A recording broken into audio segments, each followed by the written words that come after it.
Hello, everybody. It's Mark Bishop here. Welcome to another Nothing Like a Good Book. All right, already. All right. Thank you so much. Thank you so much. We don't need that, but thank you. I do appreciate it. Hello, everybody. Listen, we've got a terrific one today. Interesting books, interesting authors, all walks of life, the different things that they like to write about. Fiction, non-fiction, and other stuff as well. The Master, the Science of Miracles, MSM. MSM, Master the Science of Miracles, is a system of personal transformation that teaches individuals how to align their conscious, subconscious, and the higher energetic aspects of their being to transmute their focused thoughts into their physical reality. What on earth is he talking about? Well, this gentleman's goal is to share these concepts with a much bigger, wider audience, henceforth his book, and it's going to help people unlock their largely unrecognized potential. All right? The book is Master the Science of Miracles, and it's penned by Ron Mathews. Welcome, Ron. Thank you, Mark. It's a pleasure to be here with you. Well, I want to give a little bit of background on you because it's quite fascinating. Your history, your whole career, which has led you to writing what you've written about. But you worked for 35 years as an engineer and physicist at MIT Draper Laboratories, Cisco Systems, and served as a technical lead at Raytheon's Electromagnetic Environmental Effects Group. And you did a double major in electrical engineering and applied math at New Mexico State University and University of Massachusetts Lowell. Well, what led you in the first place to that world, Ron? So the world of physics and engineering, that was how I had to make money. I was exposed to that world when I was in the Air Force and realized I was good at it. And so that's what my stock and trade was. How I made money, made my living was working in the field of electromagnetics for those companies you just mentioned. And my passion, though, from 1972 was the martial arts. And I did that for survival. I was a little kid that got beat up every day in school. And so the martial arts was a way for me to survive. And I discovered, as I got more proficient in the martial arts, I became fascinated by this elusive internal energy that the Chinese call qi, the yogis call it prana. It has as many names as there are stars in the sky, but it is the vital life force energy that is thought to animate all life in the universe. And so the combination of those two seemingly unrelated fields is what got me started, so to speak. Wow, fascinating stuff. You say that for most of your life you were driven by an insatiable curiosity about the intersection of science, energy, and consciousness. Why was that, do you think? That is a good question, Mark. I don't really know why. It's just that's the way I was wired. I've always wondered about how it is that we humans make ourselves healthy or make ourselves sick. And it's a pretty involved calculus. That problem is not an easy problem to solve on its face. Mm-hmm. But that was what really led me into this world. I wanted to understand what makes us humans tick. And as I dove more deeply into it and became informed about an author named Max Freedom Long, he had written a book where he cracked the code of the mystical shamans in Hawaii who were performing rituals of healing, the results of which anyone would call miraculous. And so that whetted my appetite.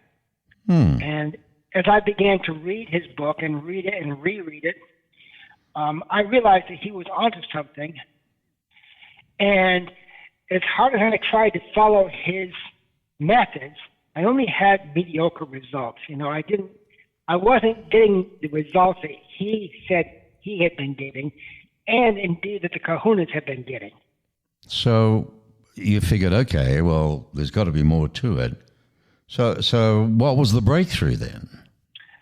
As I was reading his most famous book, which is called The Secret Science Behind Miracles, I realized that a couple of the things he was observing, he did not understand himself. He saw what these people were doing, but he didn't understand what they were doing. And I figured, with his reference to developing an excess charge of this energy, and with these exercises he was talking about, this might be very, very similar to a practice from Chinese culture called Qigong, which means development of the skill of this energy. And so when I plugged what I knew into his formula, that's when everything changed. Okay, so that's interesting. That's very interesting because a lot of things in life come about through adding on to an original idea or original form or something that has been created one way or another before, but you sensed it was missing something, went for the search, and no amount of visualization or affirmation or prayer is going to carry the necessary force, is it, to affect reality? By itself, no, you're right. So you replaced description. So, well, obviously it worked, Ron. Yeah, it sure did. So tell us, your personal information then. Tell us what happened. You redefined the system, and what happened? Right. What was the outcome? How do you know what you did was terrific? Well, I was told by my ophthalmologist that I was destined to go blind because I have an eye disease. And when he said, you're probably going to lose your eyesight and not too much longer from now, I thought, well, I'm not going to take that as my reality. And I began to really earnestly apply what I was learning. And that was coincident with the time that I made the discovery I just mentioned. And when I did that, he had sent me home with some eye drops to use for 30 days. And he said, don't expect much improvement. There'll be some, but not much. So when I went back for my next appointment, my situation with my eyes had completely changed. And he was at a loss to explain why that was. Well, it wasn't the eye drops, was it? Well, I think the eye drops are part of it, but I think the bigger part of it was that I actually aligned with a part of my being that is engineered, for lack of a better word, to bring us into alignment with who we're supposed to be. We were put here, Mark, to live in a state of grace. We all were. And because of all of the nonsensical noise that comes to us from the media and from whatever other sources, we have been derailed from our birthright or our legacy of who we're supposed to be. So when I returned to that realization, that's when everything changed. My physical presence changed remarkably, as evidenced by the fact that I was no longer exhibiting the artifact of the disease that he had seen when he did the measurements initially. Well, may I ask you what that disease was? What's it called? Or what was it called? Well, it's called glaucoma. Oh, okay.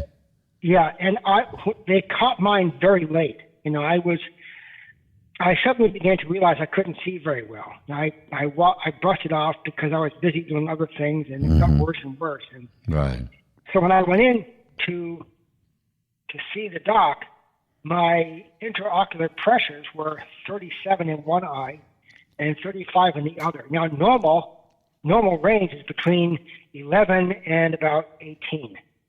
Okay, so yeah.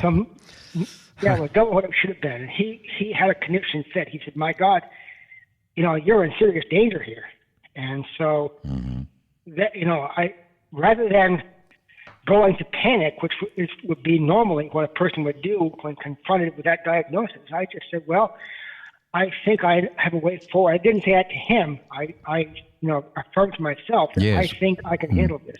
Well, there you go. See, yeah. the book, folks, is the Master the Science of Miracles, right? Master the Science of Miracles. Correct. And here's a fellow that, I guess you say, he's walked the talk, and not just, maybe this will work. Perhaps it could. I haven't really tested it, but I'm pretty sure it will. This is a serious situation where it's done.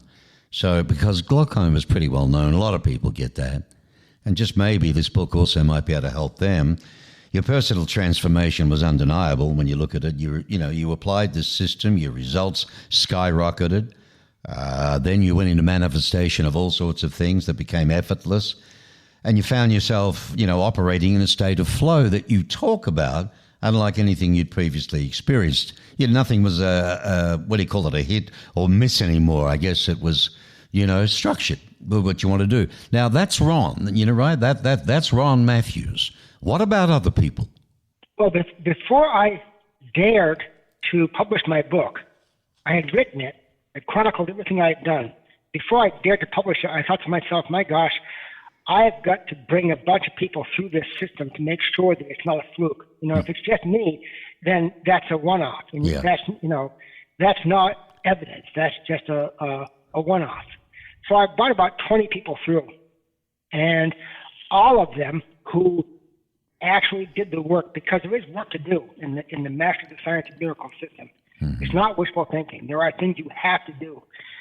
All of the people who did the work, they themselves had a profound, life-changing transformation. And the first few times I observed this, I was freaked out. I was absolutely gobsmacked. I thought, oh my God, this is way bigger than me. And then time after time after time, when people were reporting this, I thought, okay, maybe I've actually really cracked this code. And so going forward from that time, I've worked with many more people. And the same thing, the ones who actually do the work. And none of it's hard. None of it's difficult. Right. It just requires doing something different. Well, it's quite obvious. There's a bit more to it, and we'll get into that, but it's a bit more to it than just, visualization or having storyboards. It's a lot deeper than that. But that was the birth. That was the birth of Master of Science of Miracles, MSM.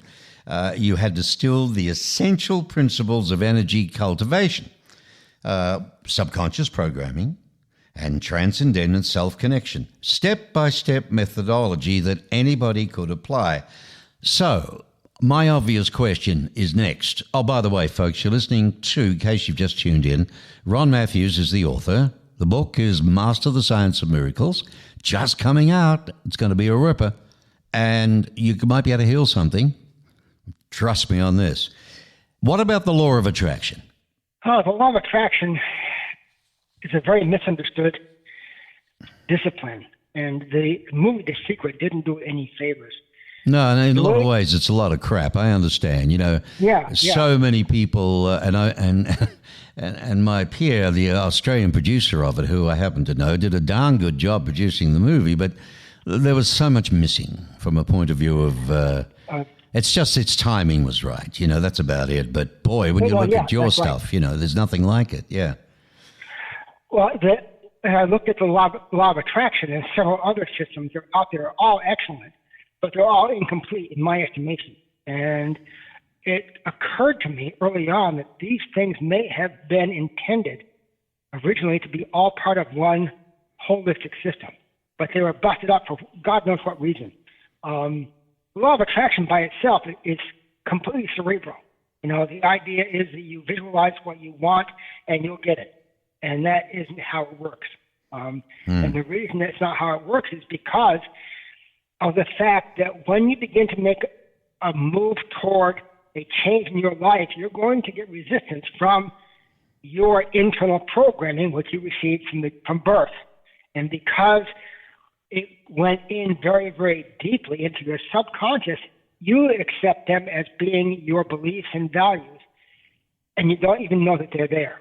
So, for instance, if a person is living in a situation where their finances are not what they would like, when they begin to move toward a more secure financial footing, they're going to bump up against their subconscious beliefs, and it will cause cognitive dissonance. And when that happens to people, they bail, they quit, because cognitive dissonance causes anxiety. All right. Well, let me understand that as a layman here, okay, for my listeners too. What the hell is he talking about? Unlike the traditional, I think I've got that right. Unlike the traditional law of attraction teachings, that relies on hope and positive thinking. MSM is based on principles that you say are verifiable and repeatable. Now, you've helped people break through lifelong limitations, achieve their deepest desires, and align with a state of being where reality bends in their favor. So this isn't wishful thinking, is it? No, it's not. It's the system isn't just about manifesting things. It's about becoming truly and, fully human. Have I got it? Yeah, absolutely correct. Absolutely correct. And this is amazing then, if this is the truth. It is amazing. And the crux of the biscuit is that we humans are not just a body carrying around a brain. We're actually, according to the ancient belief from which Master of the Science of Miracles derives, we are three beings in one. Oh. We are a conscious self, which is the part of us we all identify with. That's the part of us that has ideas and uses algebra, balances a checkbook, uses language. We're also a subconscious self. And that's where the real, forgive the word, the real magic of this happens, is understanding that the subconscious is the sole and only channel of access between our conscious self and the part of us which is thought to be created in the image and likeness of the creator of all that is. Wow. Now, whether a person calls that creator God or Yahweh or Allah or Walking Tonka, whatever word people call it, but it doesn't matter because we can't understand it anyway. That is the part of us that actually makes things happen. But the only way to get to it is through the subconscious. And the subconscious is where all of our limitations are held. Well, I understand that because for years we're talking about, hypnotherapy, there's other forms people know it's in the subconscious. I mean, what makes MSM different from the law of attraction and other manifestation systems that claim to turn thoughts into reality? Correct. And meditation and going into the subconscious and all this jazz, right? I mean, right. What is the finite difference with MSM? Well, you put your finger on a couple of them, Mark. One is we do use meditation. We do use a hypnosis type of an approach. However, the thing that really makes us different is that as these blockages, these impediments pop up, there is a method within Master of the Science of Miracles that I call the personal demon demolisher. And the demons I'm talking about are the demons of things like, I'm not good enough, I'm not smart enough, I'm too old, I'm too young. All of these are fallacies. They're self-limiting beliefs that we hold and largely are unaware of. So when they pop up, and it would normally cause a person to say, oh, sod this, it doesn't work, and quit. There's a method in Master of the Science of Miracles for, number one, identifying what the emotion is that's causing this blockage to happen, and number two, to clear it. And it's cleared using methods taken from the fields of energy medicine and energy psychology. Wow. It's a real mixture of stuff, isn't it? The book is Master of the Science of Miracles. And by the way, I'm going to give you folks the company phone number if you'd like to chat to Ron yourself. It's 978-857-7634. Now, I know that was too quick, so get a pen, biro, paper, whatever, stop driving, pull over, do what you need to do. Here's the number. Now, you can always go on Facebook.com too. Go to groups, Science of Miracles. But if you're not, like that, you don't want to go social media jazz, you can ring direct. Lovely guy, he'll talk to you. 978-857-7634. Besides, it's on the site. You'll be able to see a cover of the book and a photo of Ron and his bio and so on, and the connections and all of the links. And, you'll be able to get to him, not a problem. I want to ask you this, Ron. If MSM is a repeatable system, why don't we see more people using it then to create extraordinary successes? Well, I think I'm maybe the first person who's actually codified the whole system that I'm aware of. Now, there may be others that I'm not aware of, but I was the one who I didn't know I didn't know that I couldn't write a book, and so I just did it. Mm-hmm. And so that, Mark, that's the only reason I can think, because this stuff should have been out to the world a long time ago. And I've seen a lot of other systems, and they're good, but they're not as complete as Master of the Science of Miracles is. And I'll tell you, Mark, it must be frustrating, perhaps knowing this. It's like at the edge of time. It's like something, its time has come. And here we are in the 12th of the 12th of the 12th, and all this business, the very deep, Einstein and science and black holes and warps and times and God knows what, the world, in our lifetime, as we've chosen to be here, shall we say, at this time, MSM all of a sudden rears its head with Ron Mathews. That's why the book is important. I see it as a wonderful remedy to help people who are ill, people who are psychologically disturbed, people who may be suicidal, people who need help in all sorts of ways, loneliness. I mean, you can think of a million things that people go through that maybe they don't need to go through. Well, I want to just interject one thing, Mark, and that is that I am not a health professional or a mental health professional, and I make no claim. That's right. That the book in any way, what's the word that the FDA uses, does not diagnose or treat any disease. And so it's for information purposes only. I'm saying that because I have to say that. Yes, that's good. So, now, everybody has to say that, and that's understandable. But if we didn't have, new things out there to try, I mean, there are people who are dying with cancer that go to Mexico because they've heard certain things with certain doctors. Certain miracles have happened. Then there's people that go to other parts of the world. Then there's religious people that go to Fatima and hoping for a miracle. And, I mean, put it in the mix. If MSM works and people do it and it does some good, what the heck? You know what I mean? Exactly. Yeah, exactly. All we've got is Big Pharma trying to stop you next because it's going to cost them. Oh, dear. Yeah. Look, many spiritual traditions talk about surrendering to a higher power rather than trying to control reality, right? How does MSM reconcile personal will with divine guidance? The only thing divine guidance can do is say yes. And so if your internal positioning is such that this disease runs in my family, cancel, then you're going to operate from that perspective. And when you use your internal dialogue and you are reciting, oh, well, I got this disease because it runs in my family, divine will is going to say, okay, if that's what you want, that's what we'll give you. And so it can only give you what you asked for. The problem is we have never been taught how to ask correctly. Aha. We've never been given a user's manual for this magnificent machine we know as the human being. Once you understand that, and you understand that when you exert your rightful sovereignty over your own thoughts, and you learn to focus on the things you want and not what you don't want, that's when things begin to change.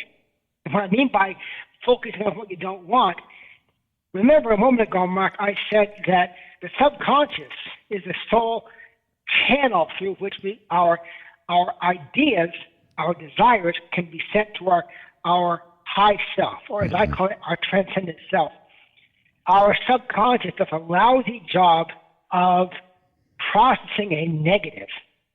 So during flu season, if a person says, oh, I don't want to get the flu, your subconscious does not hear I don't. And it hears want to get the flu. And guess what? You get the flu. One of the people who studied a system similar to mine was a meteorologist in the Midwest. And when flu season came around, he refused to do the flu report on his weather report because he said, I am not going to program our viewers to get sick. I'm not going to do it. Wow. Did he get sacked? Did he get the sack or what? I don't remember. He may have, but he didn't care. Right. He was like me. He's kind of a renegade. And so when you turn that around and you learn how your subconscious operates. All right. So stop there. Let me ask you this then, for the listener's point of view. I don't want to get the flu. All the subconscious hears is want to get the flu. Correct. So it'll give you the flu. What should I have said? I wonder how quickly I'm going to enjoy being in vibrant and robust health all season long. It's truth. That's long. All right. So, say it again. Say it again for me. I wonder how quickly or how easily I'm going to enjoy being healthy. I'm going to enjoy being healthy too. Okay. I wonder how quickly I'm going to enjoy being healthy. So what I hear you saying is if what you say can become real negative thoughts. Yeah, it does. Well, that's no big deal there from a point of view of we already know that. I mean, skeptics might say that MSM is just a sophisticated placebo effect. I know, you wouldn't agree with that. How do you respond to that? I would say that they're pretty close because the placebo effect is one of the most magnificent parts of our humanness. Through our certitude or our belief that a certain substance, a medicine or a sugar pill, whatever, is going to help us, it does. And there are so many volumes of peer-reviewed research that vindicate that. Big Pharma spends billions of dollars trying to reshape and even in some cases debunk the ideas behind the placebo effect. So what MSM does is it gives you a fast track. It gives you a fast track on how to install a meaningful belief. Okay. And that's incredibly important because when you have a belief, and what I mean by belief, Mark, do you believe that the sun rises in the east? Well, because I'm programmed to believe that, and I can see it with my own eyes. Exactly. But is it true east? I mean, is it east? How do I know it's east? Who can't look at your compass? Okay, but say I didn't have a compass. Then take my word for it. It rises in the east. Oh, okay. So when you have that level of certitude in your belief, what you believe is. One of the people on whose shoulders I stand, and in my book I say, in bringing this to the world, I am standing on the shoulders of giants. And one of the giants on whose shoulders I'm standing is a man by the name of Jose Silva. He died back in 98. But Jose used to say, what you believe is, or is your reality. When I say belief, I'm talking about beliefs like, I know that when I let go of my pen, it's going to fall to my desk. It's going to drop because of gravity. I know that. That is the kind of belief I'm talking about. And by using the methods that I have employed in Master the Science of Miracles, you succeed in reprogramming your subconscious so that now these beliefs you choose become your default state, rather than the beliefs you have inherited. And that's one of the reasons behind the personal demon demolisher, is that when those things pop up and you realize they're non-resourceful, they are not helping you, then you can use the demon demolisher to clear them. Once they're cleared, at least for that period of time, then you can send your intention to your high self. And I describe it in detail in the book, how to do that. Fabulous. I can't wait to, really get into it, but this demon demolisher thing, it appeals to me. I wouldn't mind knocking off a few demons, I can tell you. So look, you've said that the subconscious self can block access to the transcendent self. Correct. So if someone's subconscious is working against them, this is where it's all about how to break free from that. Correct. Right? That's right. MSM. And in closing, a couple of quick questions. How do you respond to critics, though, who say that systems like MSM encourage people to blame themselves for their struggles, implying that their lack of success is due to not doing the work or having the wrong mindset? I would say that blame is probably one of the demons that prevent us from being in the state of grace we were intended to be in. This is a reshaping of our belief system. It's a reclaiming of our birthright. Oh, my God. Aren't we getting enough of that with the politics today, Ron? I hope We're not. on our heads already. We're upside down, for God's sake.